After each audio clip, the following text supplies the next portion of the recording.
Yeah. So if ever, yeah. So if everyone who joins, just remember to turn off your microphone. We'll take questions at the end of class.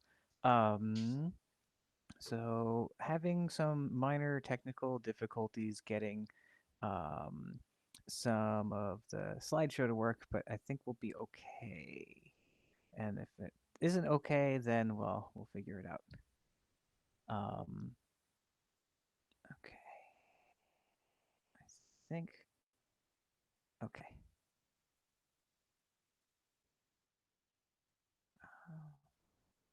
All right. Oh, got more people coming, so I guess we'll hold off for just another minute or so. We're still missing about 3 people. We'll give them a chance to come on in, um, and um, and then go from there. Let me just try one more thing. Well, all right. Um, do you folks see a Messer slideshow right now, or do you see yourselves on the if someone could just type in the box what you see right now, if it's the slideshow or if you see yourselves in little boxes. You see both. Oh no. Okay. How about now? Okay, so for that brief moment, you only saw the slideshow. Okay. All right. I don't know how to use anything. I used to be good at computers. All right. So it's just about a couple minutes after. I think there's about everyone who's going to be here is probably here. Um, real quick, today it's going to be kind of a combination of a quick warm up session and then mostly lecture. I wanted to do slightly more intensive workout, like I had some drills planned. But in all honesty, I got vaccinated on Sunday and I am so tired. I am so tired and just want to sleep. Um, and every muscle in my body hurts.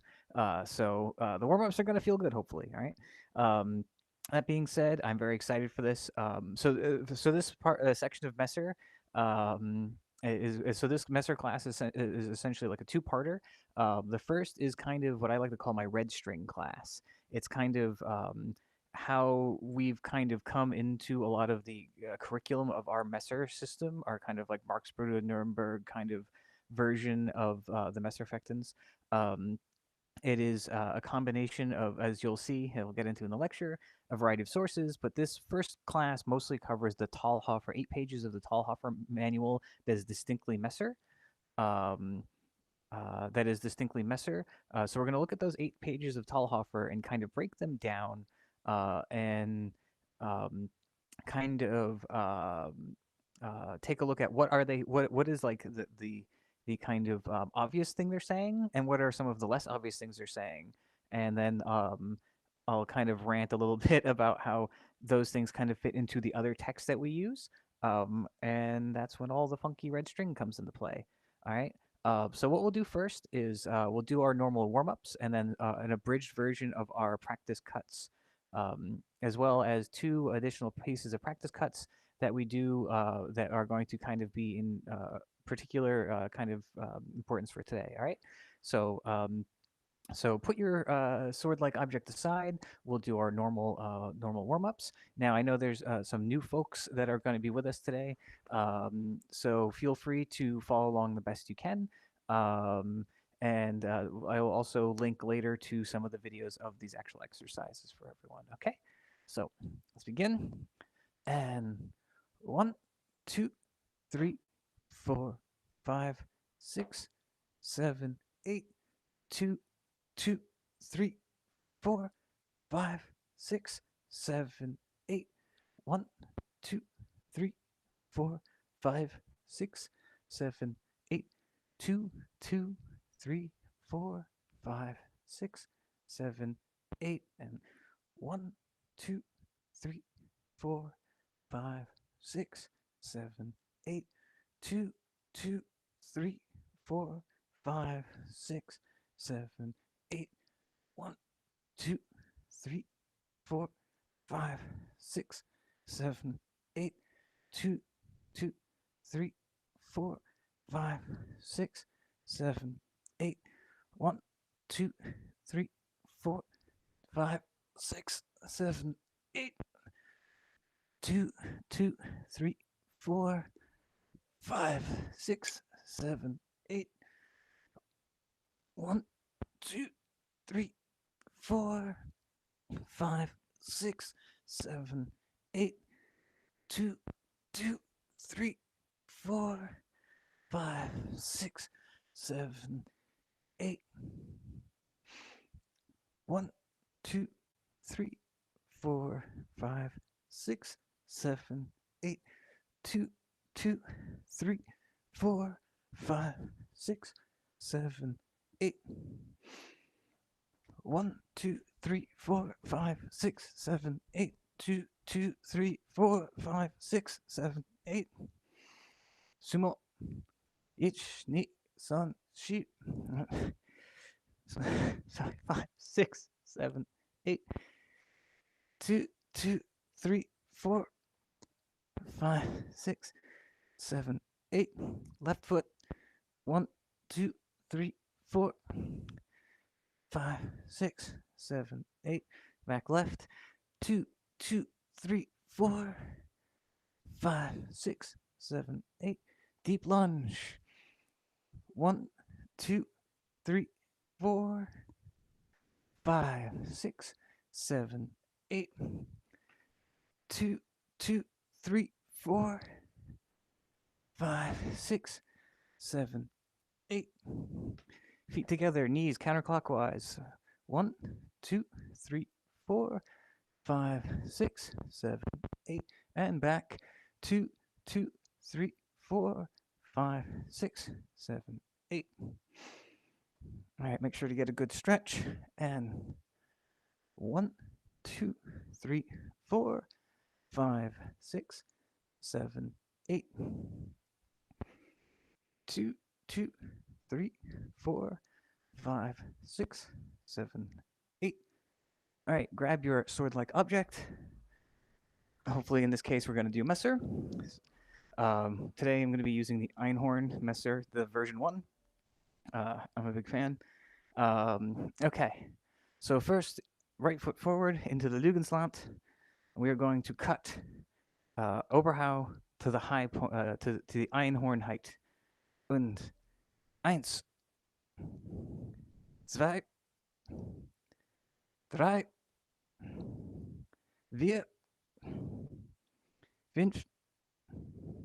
6, 7, 8, 9, 10. All right, now cut to the Sprechfenster long point height. Und 1, 2, 3, 4, 5, 6, 7, 8, 9, 10. All right, all the way down from Lugensland, all the way down to Beste. Und 1, 2, 3, 4, 5, 6, 7, 8, 9, 10. Okay, now back into the Lugensland, and you can either do this next part either from the Hoik Lugensland, so the high Lugensland, or the shoulder Lugensland. Your choice, whatever is more comfortable. But we're going to cut right Oberhau. Okay, und 1, 2, 3, 4, 5, 6, 7, 8, 9, 10. Okay, switch your feet. Now going to cut either from the left shoulder or the high Lugensland. We're going to cut left Oberhau. Und 1, 2, 3, 4, 5, 6, 7, 8, 9, 10. All right, now from back up to the Heuklugenzahn, we're going to cut left Oberhau, rotate into the Mittelhut on the right side, and then cut Unterhau. Okay? Und 1, 2, 3,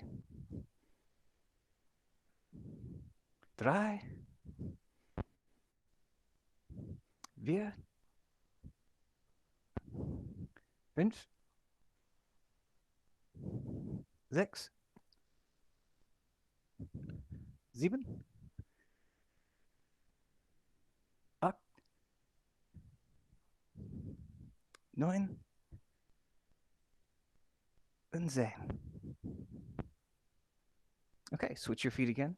We're going to now do right Oberhau, and then we're going to cut into the, we're going to transition into the left Mittelhut, and then cut Unterhau. Und 1, 2, 3, 4,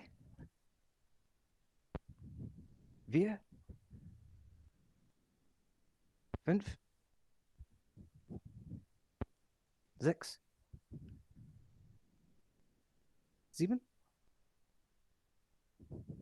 8, 9, 10. Okay, into the Mittelhut, the high Mittelhut, and we're going to cut Mittelhau from left to right, and then back. 1, 2, 3, 4,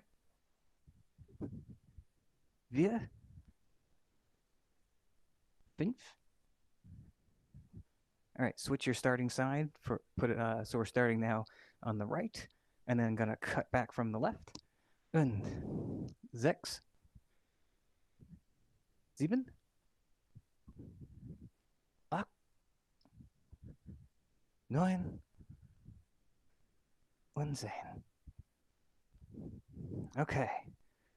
Now, what we're going to do is we're just going to do one series of thrusts today. So everyone into the Sprechfenster, and we are going to simply thrust forward and then back, all right? So 30% in, 70% out. And when you're thrusting, make sure to keep the tip just about here on your own body and think forward, right? And 1, 2, 3, 4,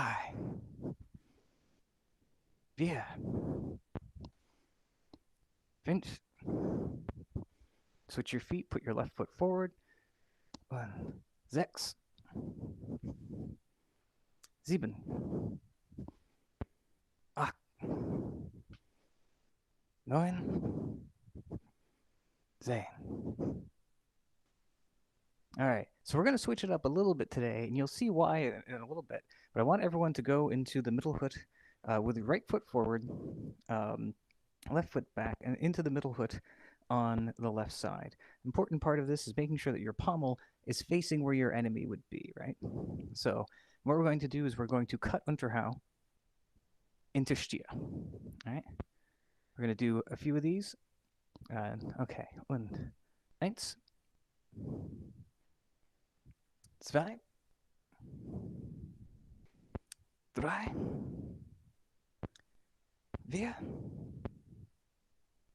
5. Now, for the next 5, what I want you to do is think more out, right? By more out, I mean almost, I want you to take just a little step forward and oblique step, I guess I should say. Think of think of where your right foot is, and as you do this cut, I want you to step out just about 45 degrees to your right, just a tiny step, like a little half step, right? And when you do it a little steeper than 45 degrees, as if you're trying to slice maybe this part of the arm, okay? 5 more. Und 6, Sieben, acht, neun, zehn. All right, so now what we're going to do is we're going to do 5 more of these. And as you're cutting up, I want you to then step forward with your left foot underneath the messer, right? And I want your elbow, aim to put your elbow on the back edge here, right? So your hand will be in steer. So you'll have taken that little half step and cut up. And then you step out to put your arm underneath the messer.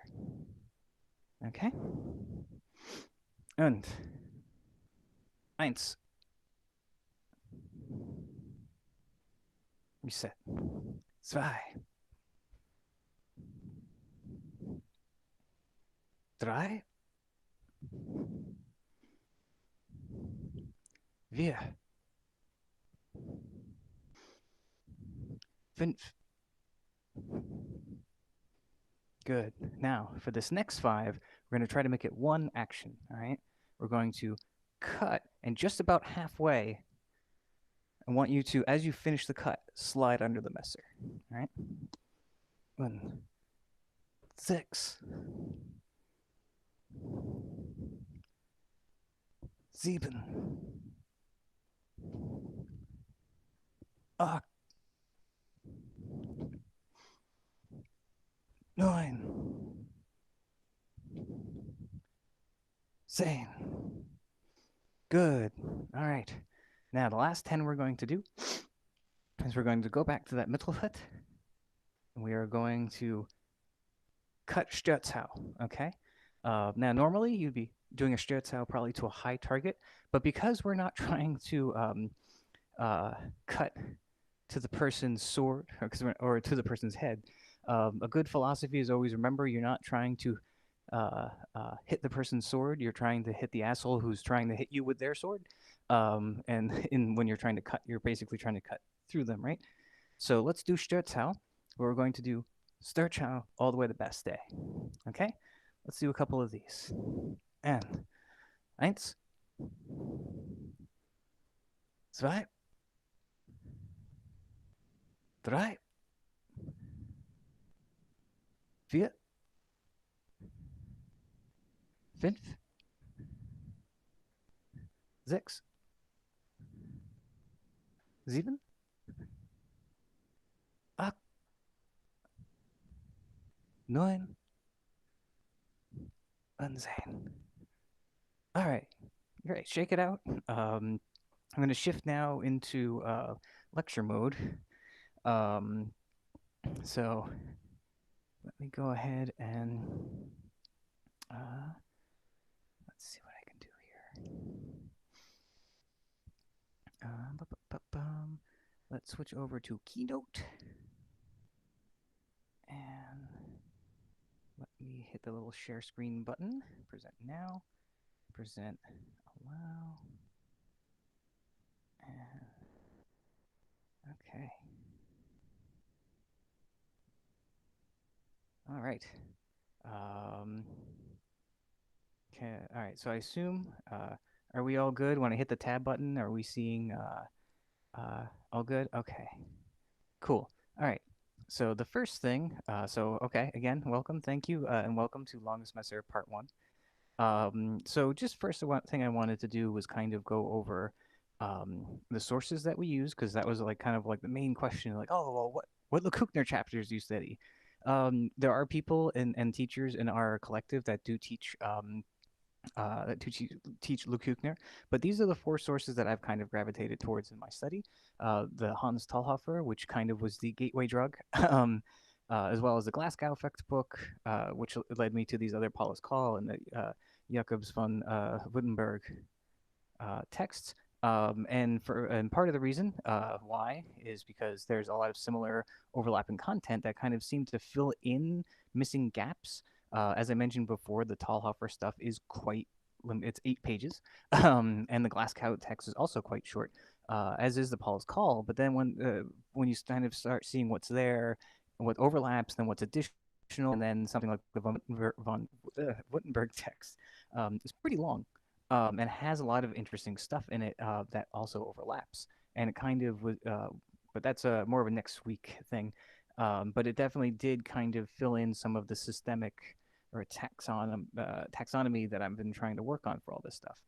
Um, and just as an example of kind of the overlap,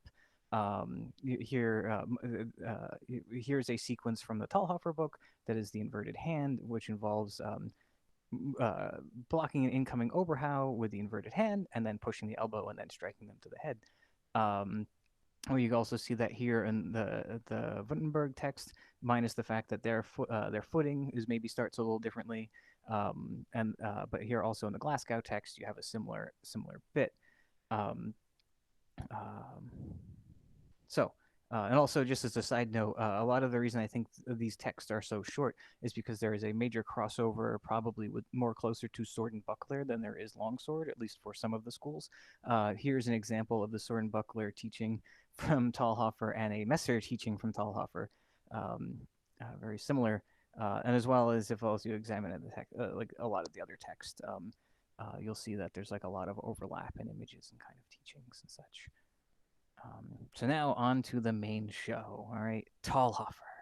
Um, I like to kind of always preempt this with the idea that this is kind of what I like to refer to as my kind of red string deep dive of looking for things, and humans are really good at seeing patterns where they don't really exist, all that kind of thing. So it's my best interpretation attempt of trying to figure out what the heck's going on here.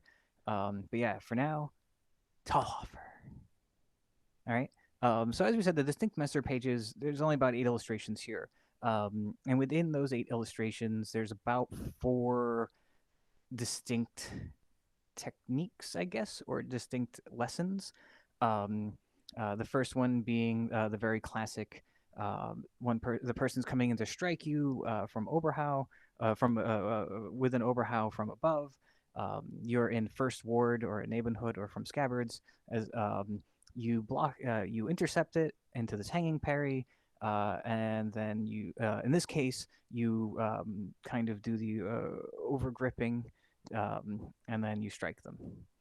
Um, the second play, as illustrated, um, uh, has the is called was you parry the incoming Oberhau with the inverted grip, the inverted hand, and then you push their elbow while coming around and striking them to the head.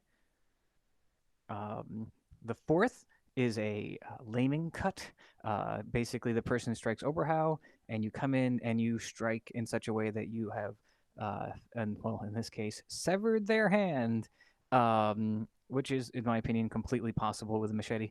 Um, uh, and or in some way incapacitated their ability to use the messer, followed up by by a play that we know is related because you see the hand kind of just lying there on the ground. A finishing blow, a murdering strike. All right. And the last bit kind of seems tucked in there because it's not related to the murdering blow. But it almost is maybe more related to the first 2 plays, or maybe unique. We found in our group, our studies, that it definitely works in some capacity from definitely from the overgripping. If you've overgripped the person, and they try to back away, it's very easy to just which is probably the easiest way to escape that, aside from the counter to this, which is something we'll get to next week. That person tries to pull away backwards with their messer, and you can stab them. Or if they get too close, you can again stab them. But again, it's clearly designed to be its own unique thing, kind of tacked on to the end. So what we have here in our kind of uh, uh, our red string kind of collection is here we have, like, on the top we have the first play, and that the second, and then the third, and then this outline one. And I've drawn some lines here to see how they're all kind of connected. The first 3 images, the second 2, the following 2, and then the final one I think can kind of tack on to the first 2 in some as kind of an alternative ending to the other 2. Right. So what I want to do now, um, actually before I go on, does anyone have any questions? Uh, um, or if you have questions as things go on, someone I think raised their hand. If you could put the questions in the text box, it'll be easier for me to kind of read it out, um, and then I can kind of communicate and then answer. Um, so, so those are kind of again, those are the very kind of standard um, kind of interpretations of this work. Um, but what we can do now is kind of dive into while that question's coming in, we'll move on a little bit and then we can backtrack. Okay. Um, let's take a look at this first slide or this first this first series of plays, and beginning with this first image. Um, so before let's take a look at our attacker first, right? Again, red string, drawing a lot of conclusions. We see this person is in Lugensland, and they're about to commit an attempt to commit an Oberhau murder, right? They're going to try to use Oberhau in order to murder you. And I'm interpreting this as the person has stepped into distance. They are you have maybe um, convinced them, maybe because your sword's low and so their sword's high, and they're going to try to take advantage of the upper opening. You've convinced them that it's a good idea for them to attack you.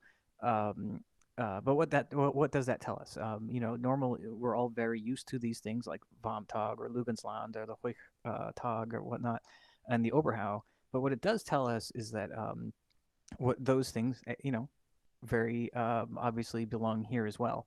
Now let's see. Now let's move over to the second person here, the U fencer. This person is in first ward or in scabbards, as we will talk about later. And this person has incited the opponent. You basically have incited your opponent's attack. And like you are what we like to say first distance. Your opponent, you forced your you can reach your opponent. You could have reached your opponent with a single step, but that usually, by getting into that distance, you kind of and offering an opening, and if you have the right pressure and put the right pressure on them, they're either going to back away or take that strike, right? If you want to learn more about the distance stuff, I have a Menser, a weight of the fight lecture that I've given, and I can post a link to that later. So this is kind of what this first series is implying here, is from this first word into this kind of into the hanging parry. Now, of course, we're missing a lot of steps. We're not looking at a flip book or a video here, and things we can also tell from from these two images is that the parry, the cut has come down and intercepted the sword. Which is why when we were doing the whatchamacallit, and also you can see here how the sword is almost against the person's shoulder, but that is also when we were doing the warm-ups before, we were cutting to steer and going underneath it. We don't when we perform these actions, especially like a hanging parry, this parry that we're kind of using to travel through, we don't want the sword to be already against our body. Too much, because that incoming blow is going to push the sword down, and if it's high, it's going to help put the brakes on it, and the sword's going to kind of tilt like this anyway, right? Now, the one thing that was interesting to me here, once we start picking at the details here, as I like to say, all right, again, taxonomy for me is a big thing right now about trying to categorize how the person is, like how are your hands, how is your body positioned, how is your hand positioned, how high is it, um, uh, what are the qualities of what is kind of being presented here, right? Now, one of the things that I found that is, if you start looking at it, you see that the laming action, the hand position of the laming action, and the hand position of the hanging parry are the same, right? So essentially, and this is part of why I also believe, at least this interpretation of the laming, is it comes from the same beginning posture, right? And so I'm kind of I want to kind of draw a connection here we can put little bits of string into our index cards here, where okay, we can both do a laming cut and a hanging parry. Now, ideally, you would have the opportunity to strike in such a way that you don't have to fully defend yourself with the hanging parry, but you can cut them uh, um, and make it so that the fight doesn't have to continue. Right? That could be just like this image in which you cut. Maybe they've started to, or maybe their hands too far forward, or maybe they've kind of slowly they're sneaking and they're trying to slowly get into a cut, and you just take, you go in there for that cut. It also could be that you cut them here, you cut them in the face, because they've either let you get close enough or they've kind of come in without defending themselves properly. So ideally, bam, you cut that action from scabbards, cuts, and you cut into Stia, and you have then ended the fight, right? But that's not always gonna work. And through that same action, if you don't get the laming, can also, by the use of a small step or moving in some way, just a little bit, can turn into the hanging parry, right? So now we've added a bit more string here, right? We've added the connection where ideally I can start from this position. I can start from the first this first ward or side guard.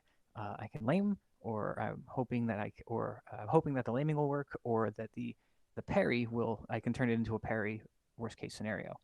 Um, Same thing, and for reasons that we'll get more into when we dive deeper into the taxonomy stuff. I also believe that we can do the inverted hand from the first ward because of the fact there's a lot of both in Glasgow, actually a lot of the texts like Glasgow, Van Buntenberg, even Parenfeint, and the description of the Lekukne in Trostau also kind of involves this inverted hand. And if you look at the inverted hand, it's left stia, right?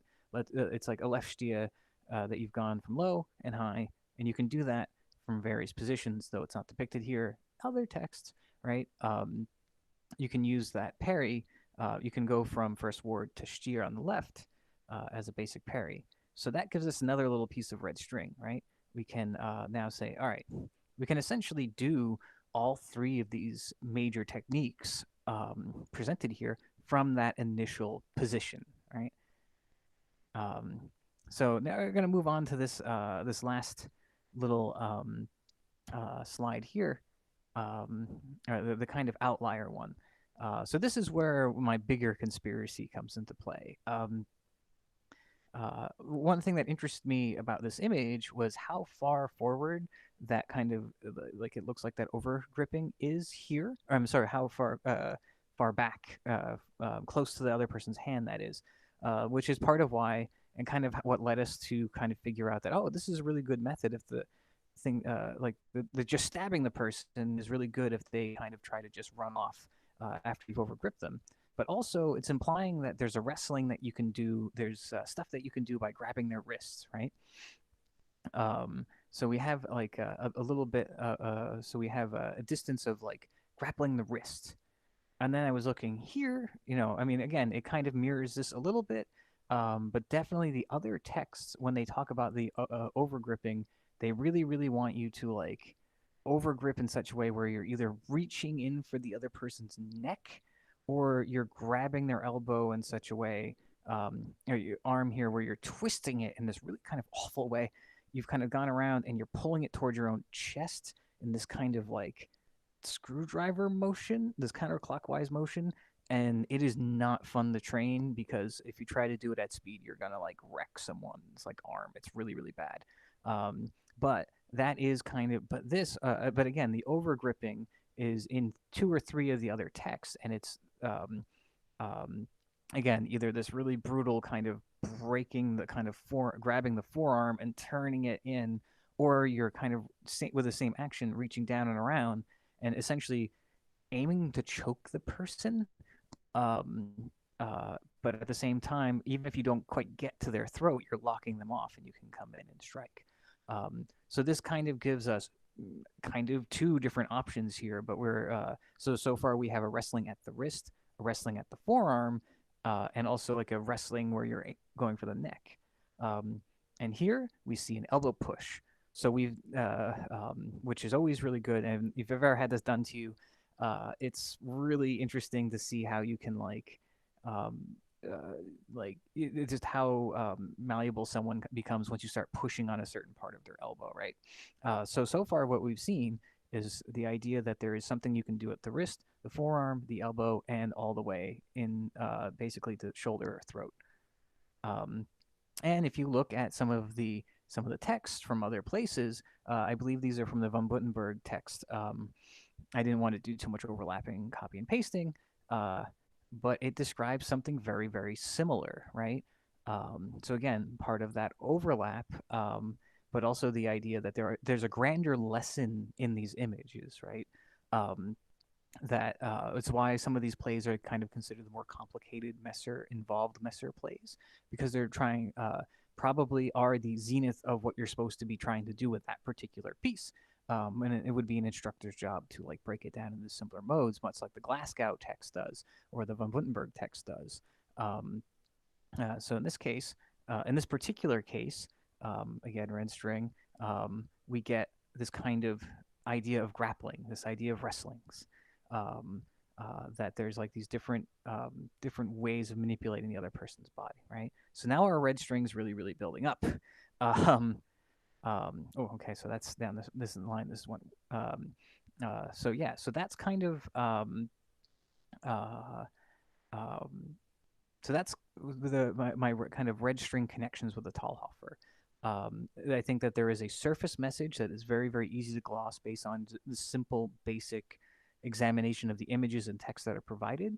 But I also think that there is more complex kind of mini lessons that can be glossed once we start, again, building on that taxonomy of like the images and the properties of like what's being presented, and then breaking it down into how do I get from this first ward to this position, and then how does that technique also then extrapolate out to other guards? Say, Stier, can I do this from Stier? Can I do this from Eba or Lugensland or Bastet?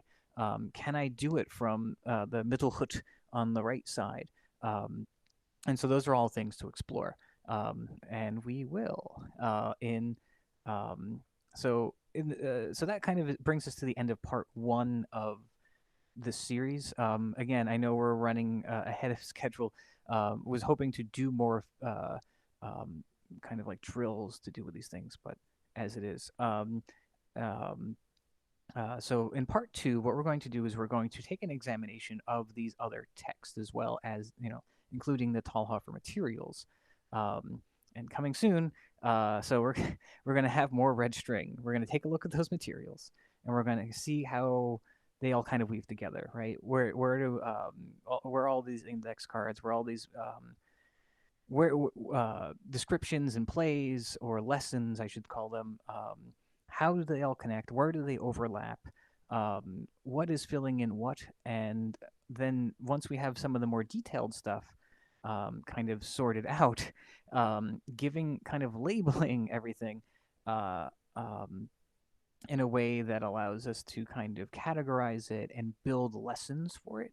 Um, and kind of define how we got, kind of define I don't want to say school of Messer, but a school of thought of Messer um, for these texts.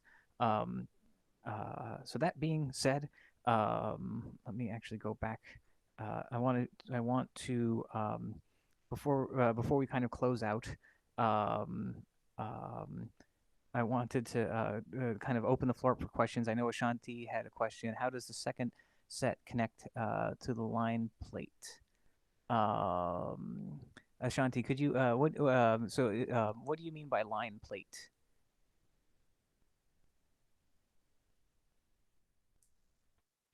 I may have written that wrong. I meant the plate standing alone.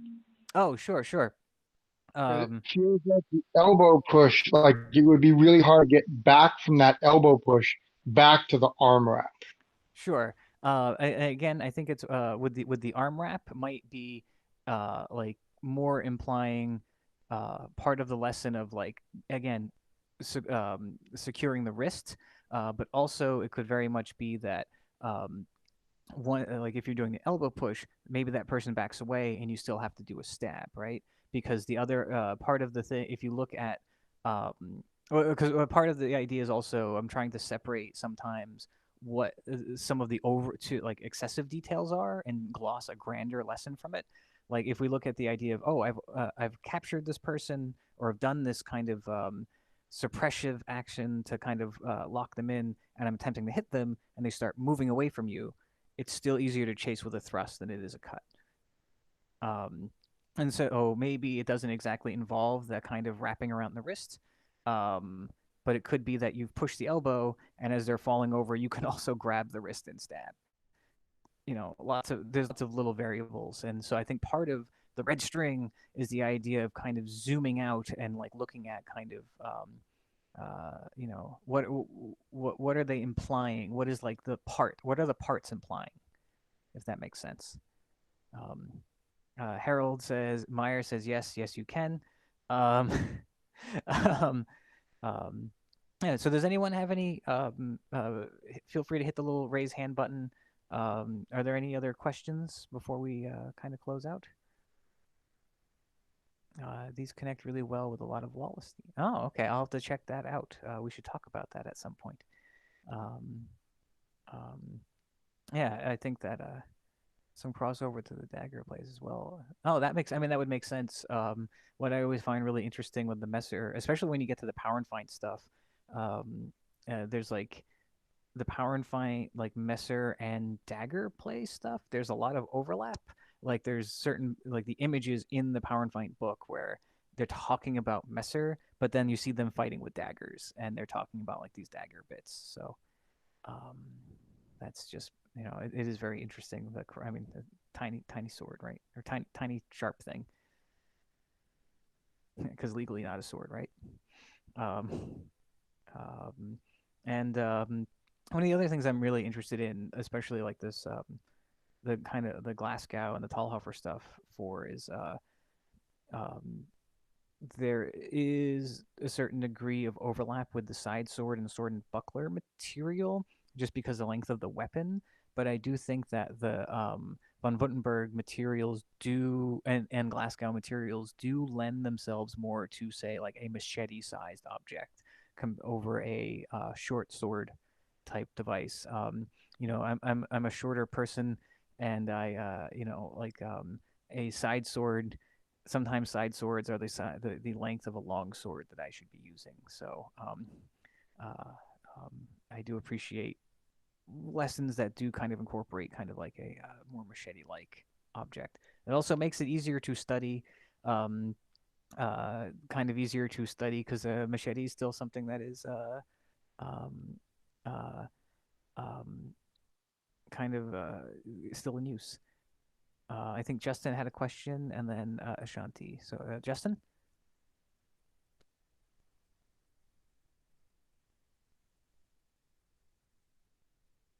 where'd he go?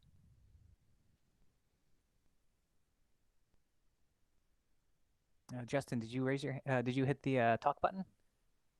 No, I didn't. I'm sorry. Oh, okay. Uh, um, um, have you looked at the winding action described in Luck's book, the Lekuchne book? I have. I have. I'm sure I've read it. I'm not immediately um, uh, on the exact text right now. Lekuchne will be the subject of uh, future videos. Um, all right. Well, that being so, if there's no other questions, um, again, this was more of a crash course in the Talhoffer bits. Um, um, we will please check out. We'll be posting this lecture as well as and other great videos both at longestsemester.com and gmac.club. Check out longestsemester.com's blog. We have some really great articles, both from the past and also coming down the line. And I also hopefully will be having some more instructional type videos available based on our interpretations of the material. once we're able to get back outside and practice. Also, check out our collective. That's Messer Effectors is an affiliate of the Gotham European Martial Arts Collective, through which we do all our scheduling and insurance, etc., etc. Check out the Gemac website for information about more lectures that are coming up this month, and lectures and classes this month, and as well as we are, as things are, the summer is coming up. We will, much like last summer, be beginning to offer outdoor classes again on weekends, but we are still working out the details on that.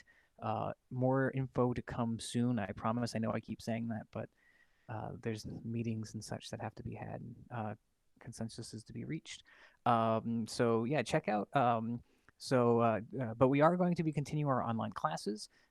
Make sure to check out gmac.club. I know Leanne is going to be doing a lecture, Oschnit, a kind of a dive into one of the Dreiwundes. Kat has been doing yoga for swords people, and KdK has a really great sword fitness class. And I believe that is that everything for this month, except for part 2 of the Messer will be coming up towards the end of the month. And so I just wanted to say thank you everyone so much for coming. These classes again are free. Virtual classes are free. But we do, if this has been interesting or helpful, please check out my my Ko-Fi page, Ko-Fi, ko-fi.com/Peter J. Haas. It's my tip jar. It helps me kind of keep the lights on and keep this content rolling on my side. Everything, all the money I make on the Ko-Fi goes back into studying swordsmanship. So if you can and you're able, please feel free to drop a coin in the tip jar. If not, don't worry about it. The world is weird, and I just hope you're enjoying everything that we're providing here. That being said, thank you everyone so much for coming, and I miss you all, and hope to see you all soon. All right, bye. Bye. Ciao. Thank you. Good night, everybody. Thanks, Peter. Thanks, everyone. Good night. Night. Bye.